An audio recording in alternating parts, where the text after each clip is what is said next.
திருப்பி திருப்பி நாங்கள் சொல்லியிருக்கிறோம். இது சொன்னதான் சாப்பாடு. 1ஆம் சங்கீதம் எத்தனை அதை செய்கிறீங்க குடும்பத்தில்? 1ஆம் சங்கீதம், 23ஆம் சங்கீதம், 91ஆம் சங்கீதம், 121ஆம் சங்கீதம், இப்படி சில சங்கீதங்கள் எங்கள் அப்பாவுக்கு நாங்கள் மனப்பாடம் பண்ணால் தான் சாப்பாடு.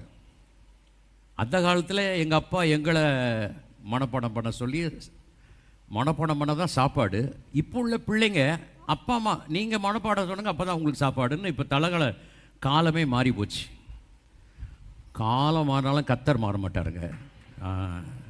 கத்தர் மாற மாட்டார். அவற்றை எந்த ஒரு வேற்றுமை நிழல் இல்லை. ஆமேன். உலகம் மாறும், மனிதர்கள் மாறுவார்கள், எல்லாம் மாறும், மனுஷன் மாறுவான், தேவன் மாறவே மாட்டாருங்க. சிங்கம் பசிச்சாலும் புல்லை தின்னாதுங்க, அது கறி தான் சாப்பிடும். ஒரு வைராக்கியம் இருக்கா உனக்கு? தேவன் மேலே வைராக்கியம் இருக்கா? வைராக்கியம் மறந்து பார்.